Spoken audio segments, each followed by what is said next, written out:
श्री राम जय जय राम श्री राम जय जय राम नीलाम्बुज श्यामल कोमलांगम सीता समारूपितवाम्भागम पाणो महासायक चारुचापन नमामि रामं रघुवंशनाथम।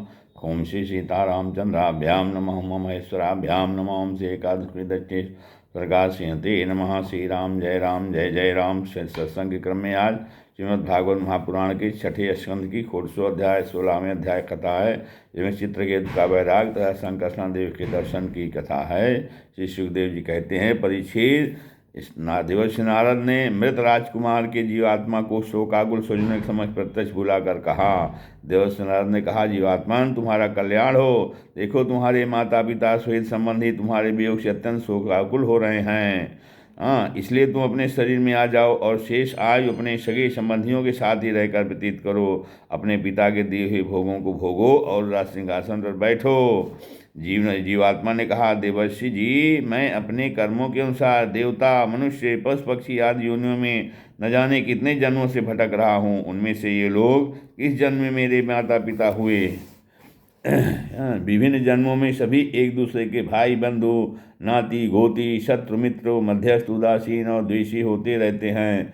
जैसे सुवर्ण आदि क्रय विक्रय की वस्तुएं एक व्यापारी से दूसरे के पास आती रहती हैं, वैसे ही जीव भी भिन्न भिन्न योनियों में उत्पन्न होता रहता है। इस प्रकार विचार करने से पता लगता है कि मनुष्यों की अपेक्षा अधिक दिन ठहरने वाले सुवर्ण आदि पदार्थों का संबंध भी मनुष्यों के साथ स्थायी नहीं, क्षणिक होता है। और जब तक जिसका जिस वस्तु से संबंध रहता है, तभी तक उसकी उस वस्तु से ममता भी रहती है। जीव नित्य और अहंकार रहित है। वह गर्भ में आकर जब तक जिस शरीर में रहता है, तभी तक उस शरीर को अपना समझता है। यह जीव नित्य, अविनाशी, सूक्ष्म, जन्मादि रहित, सबका आश्रय और स्वयं प्रकाश है। इसमें स्वरूपतः जन्म मृत्यु आदि कुछ भी नहीं है। फिर भी यह स्वरूप होने के कारण अपनी माया के गुणों से ही अपने आप को विश्व के रूप में प्रकट कर देता है। इसका न तो कोई अत्यंत प्रिय है और न प्रिय, न अपना और न पराया, क्योंकि गुण दोष हित अहित करने वाले मित्र शत्रु आदि की भिन्न भिन्न बुद्धि वृत्तियों का यह अकेला ही साक्षी है। वास्तव में यह अद्वितीय है। यह आत्मा कार्य कारण का साक्षी और स्वतंत्र है। इसलिए यह शरीर आदि के गुण दोष अथवा कर्मफल को ग्रहण नहीं करता, सदा उदासीन भाव से स्थित रहता है। श्री सुखदेव जी कहते हैं, वह जीवात्मा इस प्रकार कहकर चला गया। उसके सगे संबंधी उसकी बात सुनकर अत्यंत विस्मित हुए। उनका स्नेह बंधन कट गया और उसके मरने का शोक भी जाता रहा। इसके बाद जाति वालों ने बालक की मृतदेह को ले जाकर तत्काल लोचित संस्कार और दैहिक क्रियाएं पूर्ण की और उस दुष्ट स्नेह को छोड़ दिया, जिसके कारण लोभ, शोक, मोह, भय और दुख की प्राप्ति होती है। परीक्षित, जिन रानियों ने बच्चे को विष दिया था, वे बाल हत्या के कारण श्रीहीन हो गई थी और लज्जा के मारे आंख तक नहीं उठा सकती थी। उन्होंने अंगिराज के उपदेश को याद करके मात्सर्यहीन हो यमुना जी के तट पर ब्राह्मणों के आदेशानुसार बाल हत्या का प्रायश्चित किया। परीक्षित, इस प्रकार अंगिरा और नारद जी के उपदेश से विवेक बुद्धि जागृत हो जाने के कारण राजा चित्रकेतु घर गृहस्थी के अंधेरे कुएं से उसी प्रकार बाहर निकल पड़े जैसे कोई हाथी तालाब के कीचड़ से निकल आए। उन्होंने यमुना जी में विधिपूर्वक स्नान करके तर्पणाध्यात्मिक क्रियाएं की। तदनंतर संयतेंद्रिय और मौन होकर उन्होंने देवर्षि नारद और महर्षि अंगिरा के चरणों की वंदना की। भगवान नारद ने देखा कि चित्रकेतु जितेंद्रिय, भगवत भक्त और शरणागत है, अतः उन्होंने बहुत प्रसन्न होकर उन्हें इस विद्या का उपदेश दिया। देवर्षि नारद ने कहा, यों उपदेश किया, ओम नमस्तुभ्यं भगवते वासुदेवाय धीमहि प्रद्युम्नाय निरुद्धाय नमः संकर्षणाय च नमो विज्ञान मात्राय परमानंदमूर्तये आत्मा रामाय शांताय निवित्तद्वैतदृष्टये। तो ओंकार स्वरूप भगवान आप वासुदेव, प्रद्युम्न, अनिरुद्ध और संकर्षण के रूप में क्रमशः चित्त, बुद्धि, मन और अहंकार के अधिष्ठाता हैं। मैं आपके इस चतुर्व्यूह रूप का बार बार नमस्कार पूर्वक ध्यान करता हूँ। आप विशुद्ध विज्ञान स्वरूप हैं। आपकी मूर्ति परमानंदमयी है। आप अपने स्वरूपभूत आनंद में ही मग्न और परम शांत हैं। द्वैत दृष्टि आपको छू तक नहीं सकती। मैं आपको नमस्कार करता हूँ। अपने स्वरूप भूत आनंद की अनुभूत से ही आपने माया जनित राग द्वेष आदि दोषों का तिरस्कार कर रखा है। मैं आपको नमस्कार करता हूँ। आप सबकी समस्त इंद्रियों के प्रेरक, परम महान और विराट स्वरूप हैं। मैं आपको नमस्कार करता हूँ। मन सहित वाणी आप तक न पहुंचकर बीच से ही लौट आती है। उसके उपरत हो जाने पर जो द्वितीय नाम रूप रहित चेतन मात्र और कार्य कारण से परे की वस्तु रह जाती है, वह हमारी रक्षा करे। वचस्यु परते अप्राप्य स एको मनसा सह अनाम रूपश्चिन्मात्रः सो अव्यान्नः सत्परः। यस्मिन्निदं यतश्चेद तिष्ठत्येति जायते मृण्मयेष्विव मृज्यातिस्तस्मै ते ब्रह्मणे नमः। यह कार्य कारण रूप जगत जिससे उत्पन्न होता है, जिनमें स्थित है और जिनमें लीन होता है, तथा जो मिट्टी की वस्तु में व्याप्त मृत्तिका के समान सब में ओतप्रोत हैं, उन परब्रह्म स्वरूप आपको मैं नमस्कार करता हूँ। यद्यपि आप आकाश के समान बाहर भीतर एक रस व्याप्त हैं, तथापि आपको मन, बुद्धि और ज्ञानेंद्रियां अपनी ज्ञान शक्ति से नहीं जान सकती, और प्राण तथा कर्मेंद्रियां अपनी क्रिया रूप शक्ति से स्पर्श भी नहीं कर सकती। मैं आपको नमस्कार करता हूँ। शरीर, इंद्रिय, प्राण, मन और बुद्धि जागृत तथा स्वप्न अवस्थाओं में आपके चैतन्यान से युक्त होकर ही अपना अपना काम करते हैं, तथा सुषुप्ति और मूर्छा की अवस्थाओं में आपके चैतन्यान से युक्त होने के कारण अपना अपना काम करने में असमर्थ हो जाते हैं। ठीक वैसे ही जैसे लोहा अग्नि से तप्त होने पर जला सकता है, अन्यथा नहीं। जिसे दृष्टा कहते हैं वह भी आपका ही एक नाम है। जागृत आदि अवस्थाओं में आप उसे स्वीकार कर लेते हैं।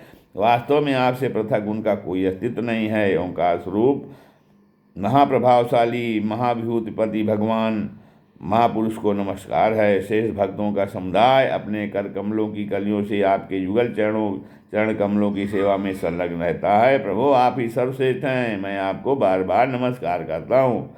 श्री सुखदेव जी कहते हैं, परीक्षित, देवर्षि नारद अपने शरणागत भक्त चित्रकूट को इस विद्या का उपदेश करके महर्षि अंगिरा के साथ ब्रह्मलोक को चले गए। राजा चित्रकेतु ने देवर्षि नारद के द्वारा उपदिष्ट विद्या का उनके आज्ञानुसार 7 दिन तक केवल जल पीकर बड़ी एकाग्रता के साथ अनुष्ठान किया। तदनंतर उस विद्या के अनुष्ठान से 7 राज के पश्चात राजा चित्रकेतु को विद्याधरों का अखंड आधिपत्य प्राप्त हुआ। इसके बाद कुछ ही दिनों में इस विद्या के प्रभाव से उनका मान और भी शुद्ध हो गया। अब वे देवाधिदेव भगवान शेष जी के चरणों के समीप पहुंच गए। उन्होंने देखा कि भगवान शेष जी सिद्धेश्वरों के इस मंडल में विराजमान है। उनका शरीर कमल नाल के समान गौरवर्ण है, उस पर नीले रंग का वस्त्र फहरा रहा है। सिर पर किरीट, बाहों में बाजूबंद, कमर में करधनी और कलाई में अंकंगन आदि आभूषण चमक रहे हैं। नेत्र रत्नारे हैं और मुख पर प्रसन्नता छा रही है। भगवान शेष का दर्शन करते ही राजर्षि चित्रकेतु के सारे पाप नष्ट हो गए। उनका अंतःकरण स्वच्छ और निर्मल हो गया। हृदय में भक्तिभाव की बाढ़ आ गई। नेत्रों में प्रेम के आंसू छलक आए। शरीर का एक एक रोम खिल उठा। उन्होंने ऐसी ही स्थिति में आदिपुरुष भगवान शेष को नमस्कार किया। उनके नेत्रों से प्रेम के आंसू टप टप गिरते जा रहे थे। इससे भगवान शेष के चरण रखने की चौकी भीग गई। प्रेमोद्रेक के कारण उनके मुंह से एक अक्षर भी न निकल सका। वे बहुत देर तक शेष भगवान की कुछ भी स्तुति न कर सके। थोड़ी देर बाद उन्हें बोलने की कुछ शक्ति प्राप्त हुई।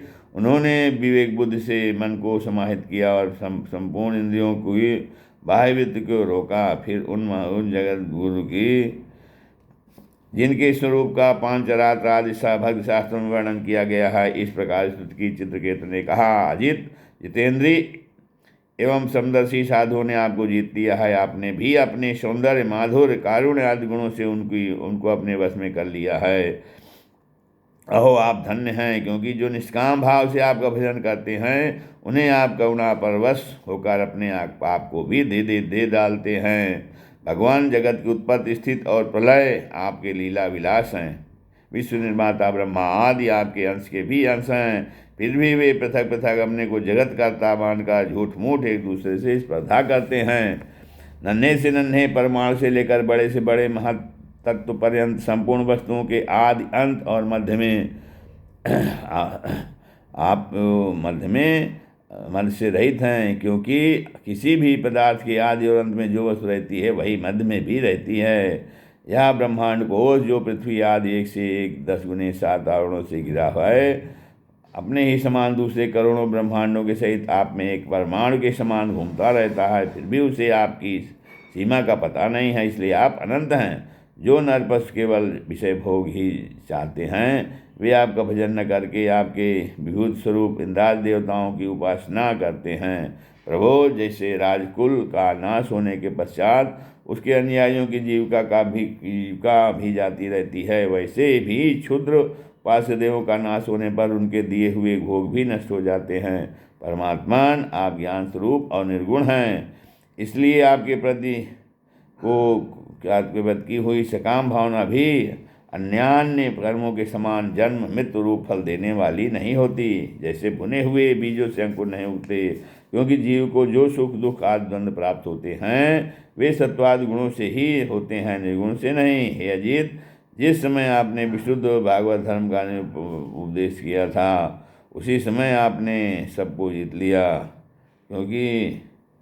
क्योंकि वे अपने पास कुछ भी संग्रह परिग्रह न रखने वाले, किसी भी वस्तु में अहंता ममता न करने वाले आत्मा राम संकात्म परमसी भी परम साम्य और मोक्ष पदार्थ प्राप्त करने के लिए उसी भागवत धर्म का आश्रय लेते हैं। वह भागवत धर्म इतना शुद्ध है कि इसमें सकाम धर्मों के समान मनुष्यों की वह विषम बुद्धि नहीं होती कि यह मैं हूँ, यह मेरा है, या तू है, यह तेरा है। इसके विपरीत जिस धर्म के मूल में ही विषमता का बीज बो दिया जाता है वह तो अशुद्ध, नाशवान और अधर्म बहुल होता है। सब सकाम धर्म अपना और दूसरे का भी अहित करने वाला है, उससे अपना या पराया किसी का कोई भी प्रयोजन और हित सिद्ध नहीं होता। प्रत्युत सकाम धर्म से जब अनुष्ठान करने वाले का चित्त दुखता है तब आप रुष्ट होते हैं, और जब दूसरे का चित्त दुखता है तब वह धर्म नहीं रहता, धर्म हो जाता है। भगवान, आपने जिस दृष्टि से भगवत धर्म का निरूपण किया है वह कभी परमार्थ से विचलित नहीं होती, इसलिए जो संत पुरुष चर अचर समस्त प्राणियों में समदृष्टि रखते हैं वे ही उसका सेवन करते हैं। भगवान, आपके दर्शन मात्र से ही मनुष्यों के सारे पाप क्षीण हो जाते हैं, यह कोई संभव बात नहीं है, क्योंकि आपका नाम एक बार सुनने से ही नीच चांडाल भी संसार से मुक्त हो जाता है। भगवान, इस समय आपके दर्शन मात्र से ही मेरे अंतःकरण का सारा मल धुल गया है, तो ठीक ही है, क्योंकि आपके अनंत प्रेम भक्त देवर्षि नारद जी ने जो कुछ कहा है वह मिथ्या कैसे हो सकता है। हे अनंत, आप संपूर्ण जगत के आत्मा हैं, अतः संसार में प्राणी जो कुछ करते हैं वह सब आप जानते ही रहते हैं। इसलिए जैसे जुगनू सूर्य को प्रकाशित नहीं कर सकता, वैसे ही परम गुरु आपसे मैं क्या निवेदन करूं। भगवान, आपकी ही अध्यक्षता में सारे जगत की उत्पन्न होती है, सृष्टि और प्रलय होते हैं। योगी जन भेद दृष्टि कारण आपका वास्तविक स्वरूप नहीं जान पाते। आपका स्वरूप वास्तव में अत्यंत शुद्ध है। मैं आपको नमस्कार करता हूँ। आपकी चेष्टा से शक्ति प्राप्त करके ही ब्रह्मा आदि लोकपालगण चेष्टा करने में समर्थ होते हैं। आपकी दृष्टि से जीवित होकर ही ज्ञानेंद्रियाँ अपने अपने विषयों को ग्रहण करने में समर्थ होती हैं। यह भूमंडल आपके सिर पर सरसों दाने के समान जान पड़ता है। मैं आप साथ सीखा भगवान को बार बार नमस्कार करता हूँ। श्री सुखदेव जी कहते हैं, परीक्षित, जब विद्याधरों के अधिपति चित्रकेतु ने अनंत भगवान की इस प्रकार स्तुति की तब उन्होंने प्रसन्न होकर उनसे कहा। भगवान ने कहा, चित्रकेतु, देवर्षि नारद और महासंग्राम तुम्हें मेरे संबंध में जिस विद्या का उपदेश दिया है उससे और मेरे दर्शन से तुम भली भांति सिद्ध हो चुके हो। मैं ही समस्त प्राणियों के रूप में हूँ, मैं ही उनका आत्मा हूँ और मैं ही पालन करता भी हूँ। शब्द ब्रह्म वेद और परब्रह्म दोनों ही मेरे सनातन रूप हैं। अहम वै सर्वभूतानि भूतात्मा भूत भावनः सद् ब्रह्म परम ब्रह्म ममो भे शाश्वती तनु। तो कहते हैं, आत्मा कार्य कारणात्मक जगत में व्याप्त है और कार्य कारणात्मक जगत जो है आत्मा में स्थित है, तथा इन दोनों में मैं अधिष्ठान रूप से व्याप्त हूँ। मुझ में ये दोनों कल्पित हैं। जैसे स्वप्न में सोया हुआ पुरुष स्वप्नांतर होने पर संपूर्ण जगत को अपने में ही देखता है और स्वप्नांतर टूट जाने पर स्वप्न में ही जागता है तथा अपने को संसार के कोने में स्थित देखता है, परंतु वास्तव में वह भी स्वप्नी है। वैसे ही जीव की जागृत आदि अवस्थाएं परोपकार की माया हैं, परमेश्वर की ही माया हैं। यूँ जानकर सबके साक्षी मायातीत परमात्मा का ही स्मरण करना चाहिए। सोया हुआ पुरुष जिसकी सहायता से अपनी निद्रा और उसकी अतीन्द्रिय सुख का अनुभव करता है वह ब्रह्म मैं ही हूँ, उसे तुम अपनी न समझो। पुरुष निद्रा और जागृत इन दोनों अवस्थाओं का अनुभव करने वाला है। वह उन अवस्थाओं में अनुगत होने पर भी वास्तव में उनसे पृथक है। वह सब अवस्थाओं में रहने वाला अखंड एक रूप ब्रह्म है।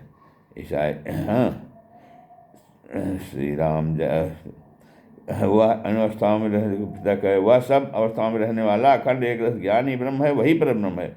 जब जीव और स्वरूप को भूल जाता है, जब जीव मेरे स्वरूप भगवान के स्वरूप को भूल जाता है, तब वह अपने को अलग मान बैठता है। इसी से उसे संसार के चक्र में पड़ना पड़ता है और जन्म पर जन्म तथा मृत्यु पर मृत्यु होती है। या मनुष्यों ने ज्ञान और विज्ञान का मूल स्रोत है, जो इसे पाकर भी अपनी आत्मा रूप अवस्था परमेश्वर को नहीं जान लेता, उसे कहीं भी किसी भी योन में शांति नहीं मिल सकती। भाजन सांसारिक सुख के लिए जो चेष्टाएं की जाती हैं उनमें श्रम है, क्लेश है, और जिस परम सुख के उद्देश्य से वे की जाती हैं उसके ठीक विपरीत परम दुख देती हैं। किंतु कर्मों से निवृत्त हो जाने में किसी प्रकार का भय नहीं है। यह सोचकर बुद्धिमान पुरुष को चाहिए किसी प्रकार के कर्म अथवा उनके फलों का संकल्प ना करे। जगत के सभी स्त्री पुरुष इसलिए कर्म करते हैं कि उन्हें सुख मिले और उनका दुखों से पिंड छूटे, परंतु उन कर्मों से ना तो उनका दुख दूर होता है और न उन्हें सुख की ही प्राप्ति होती है। जो मनुष्य अपने को बहुत बड़ा बुद्धिमान मानकर कर्म के पचड़ में पड़े हुए हैं, उनको विपरीत फल मिलता है। यह बात समझ लेनी चाहिए। सत्य ही साथ ही यह भी जान लेना चाहिए कि आत्मा का स्वरूप अत्यंत सूक्ष्म है। जागृत स्वप्न सुषुप्ति तीनों अवस्थाओं का इनके अभिमानियों से विलक्षण है। जानकर इस लोक में देखे और परलोक के सुने हुए विषय भोगों से वेग बुद्धि के द्वारा अपना पिंड छुड़ा ले और ज्ञान तथा विज्ञान में संतुष्ट रहकर मेरा भक्त हो जाए। जो लोग योग मार्ग का तत्व समझने में निपुण हैं, उनको भली भांति समझ लेना चाहिए कि जीव का सबसे बड़ा स्वार्थ और परमार्थ केवल इतना ही है कि परब्रह्म और आत्मा का दर्शन पूजन करके ब्रह्म आत्मा की एकता का अनुभव कर लें। राजन, यदि तुम मेरे इस उपदेश को सावधान होकर श्रद्धा भाव से धारण करोगे तो ज्ञान एवं विज्ञान से संपन्न होकर शीघ्र ही सिद्ध हो जाओगे। श्री सुखदेव जी कहते हैं, राजन, जगत गुरु विश्वात्मा भगवान श्री हरि चित्रकेतु को इस प्रकार समझा बुझा कर उनके सामने ही वहाँ से अंतर्धान हो गए। इस श्रीमद्भागवते महापुराणे परमहंस्यां संहितायां खष्टस्कन्धे चित्रकेतो पद्मादशम नाम खष्टो अध्यायः।